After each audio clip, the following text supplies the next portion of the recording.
টাকা হচ্ছে এমন একটি জিনিস যা সব থেকে বেশি প্রয়োজন, কেননা এই পৃথিবীর 80% হ্যাপিনেস টাকা দিয়ে পূরণ করা যায়।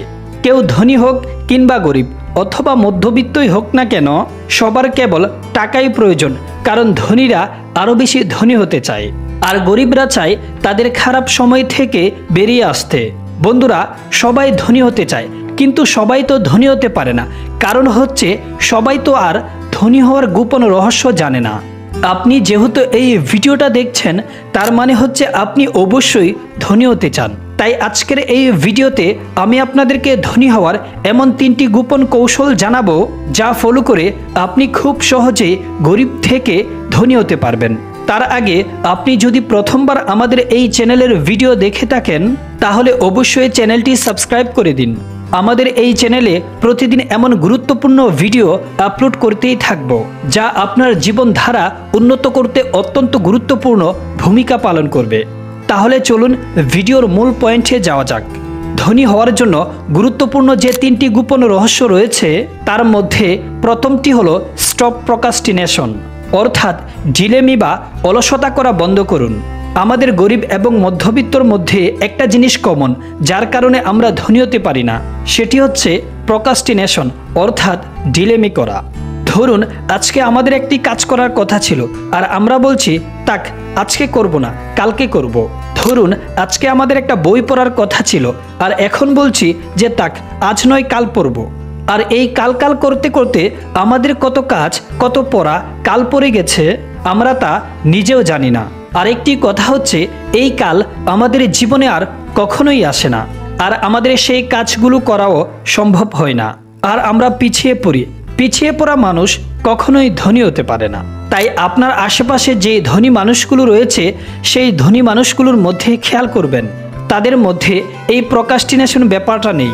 তারা যদি কোনো কাজ করতে চায়, সেই কাজ তখনই শুরু করে দেয় এবং সেদিনের মধ্যে সেই কাজ কমপ্লিট করে নেয়, আর এই কারণেই তারা আজ ধনী হয়েছে। তাই ধনী হওয়ার প্রথম গোপন কৌশলটি হচ্ছে স্টপ প্রোক্রাস্টিনেশন। এখন আপনার মনে একটি প্রশ্ন আসতেই পারে যে প্রোক্রাস্টিনেশন বন্ধ করে কিভাবে ধনী হওয়া যায়। তাহলে চলুন একটু ডিটেলসে বুঝে নেওয়া যাক। আচ্ছা, ধরুন আপনি একটা ব্যবসা শুরু করবেন, আর ব্যবসার সমস্ত প্ল্যানিং করে রেখেছেন, আর এখন শুধু ইনভেস্ট করবেন, আর আজকেই আপনার ইনভেস্ট করার কথা ছিল। তাই আপনি ভাবলেন অনেকগুলো ডকুমেন্ট খুঁজে বের করতে হবে, তাক অনেক ঝামেলা, কালকে করব। কিন্তু আপনি জানতেনও না যে সেই একই ব্যবসায় আরেকজন মানুষ ইনভেস্ট করার কথা ভেবে রেখেছে এবং সে আজকেই ইনভেস্ট করেছে। তাই আপনি কালকে ইনভেস্ট করতে গিয়ে দেখলেন সেই একই ব্যবসায় অন্য কেউ ইনভেস্ট করেছে। তখন আপনি ভাবলেন যেহেতু একজন ইনভেস্ট করেই ফেলেছে, তাই আমি এখন আর ইনভেস্ট করব না। তারপর আপনি ইনভেস্ট করলেন না, কিন্তু 6 মাস 1 বছর পর আপনি জানতে পারলেন ওই ব্যবসায় যে ইনভেস্ট করেছিল সে আজ প্রচণ্ড পরিমাণ লাভবান হয়েছে। তাহলে এখন আপনি আমাকে বলুন, আপনাকে এই লাভবান বা কোটিপতি হওয়া থেকে কে আটকালো? আপনার এই প্রোক্রাস্টিনেশন। আপনি যদি সেদিন ঢিলামি না করে ইনভেস্ট করতেন, তাহলে আপনি আজ ওই ব্যবসা করে কোটিপতি হয়ে যেতেন। তাহলে এখন আপনি ভাবুন তো যে আপনাকে ধনী হওয়ার থেকে কে আটকাচ্ছে? অবশ্যই আপনার প্রোক্রাস্টিনেশন। তাই যদি আপনি ধনী হতে চান, তাহলে এখন এই মুহূর্ত থেকেই বলুন স্টপ প্রোক্রাস্টিনেশন, অর্থাৎ ঢিলেমি করা, অলসতা করা আজ থেকেই বন্ধ করুন। তাহলেই আপনি তাড়াতাড়ি ধনী হয়ে যাবেন। Number 2, accept that there is no magic.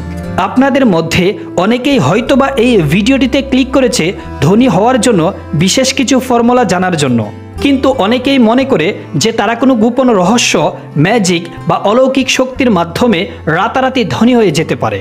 আর এই জন্যই তারা ধনী হওয়ার জন্য কোনো না কোনো শর্টকাট রাস্তা খুঁজতে থাকেন। তাই আপনারও যদি ধারণাটা এমন হয়ে থাকে, তাহলে আমি আপনাকে বলবো এই মহাবিশ্বে ধনী বা সফল হওয়ার কোনো শর্টকাট হয় না। তাই সত্যিই যদি আপনি একজন ধনী বা সফল মানুষ হতে চান, তাহলে আজ থেকেই আপনার কাজ শুরু করুন।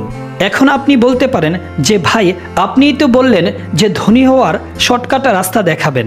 এখন আপনি বলছেন যে ধনী হওয়ার কোনো শর্টকাট হয় না। তাহলে আমি বলবো হ্যাঁ বন্ধু, ধনী হওয়ার কোনো সত্যিই শর্টকাট হয় না। আর এটি বোঝাটাই হচ্ছে ধনী হওয়ার দ্বিতীয় কৌশল। আপনি যদি ধনী হওয়ার শর্টকাটের দিকে ফোকাস না করে কাজ করতে থাকেন তাহলে আপনি খুব তাড়াতাড়ি ধনী হয়ে যাবেন। তাই আজ থেকে আপনি বিশ্বাস করবেন accept that there is no magic, অর্থাৎ ধনী হওয়ার কোনো শর্টকাট রাস্তা হয় না। যারা আজ ধনী হয়েছে তারা অবশ্যই কাজ এবং পরিশ্রম করেই ধনী হয়েছে। নাম্বার 3, ইনভেস্ট অন ইউরসেলফ, অর্থাৎ নিজের উপর ইনভেস্ট করুন। এখন হয়তোবা অনেকেই ভাবছেন যে ইনভেস্ট তো বিজনেসে করা যায়, স্টক মার্কেটে করা যায়, ব্যবসায় করা যায়, কিন্তু নিজের উপর কিভাবে ইনভেস্ট করে? আবার অনেকেই ভাবছেন যে নিজের সকল চাহিদা পূরণ করাই হচ্ছে নিজের উপর ইনভেস্ট, যেমন মোবাইল কিনা, ল্যাপটপ কিনা, বাইক কিনা, গাড়ি কিনা, ঘুরতে যাওয়া ইত্যাদি। তাহলে আমি বলবো আপনারা ভুল করছেন।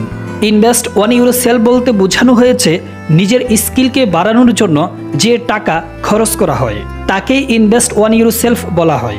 ধরুন আপনি একজন ইউটিউবার হতে চান, তাহলে আপনাকে অবশ্যই script writing, video editing, thumbnail design, SEO এই সব কিছুই আপনাকে শিখতে হবে। আর এগুলো তো আপনাকে অবশ্যই কোথাও না কোথাও শিখতে হবে।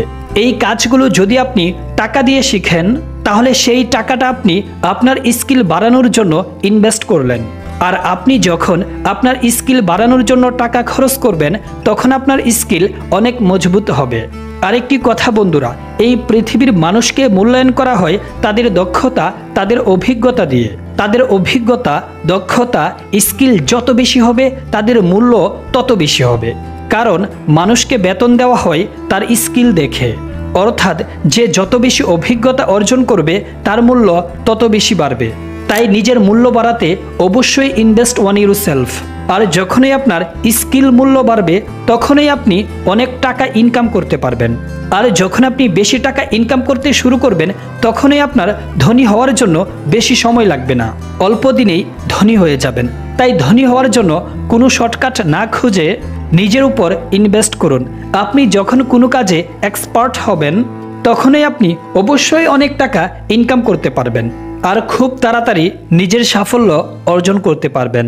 তাহলে চলুন আরেকবার সেই 3টি বিষয় জেনে নেওয়া যাক। নাম্বার 1, স্টপ প্রোক্রাস্টিনেশন, অর্থাৎ ঢিলেমি বন্ধ করুন। Number 2, accept that there is no magic, অর্থাৎ ধনী হওয়ার কোনো শর্টকাট হয় না। নাম্বার 3, ইনভেস্ট অন ইউরসেলফ, অর্থাৎ নিজের উপর ইনভেস্ট করুন। আর আপনি যদি এই 3টি জিনিস করতে পারেন তাহলে আপনি অবশ্যই খুব তাড়াতাড়ি ধনী হতে পারবেন।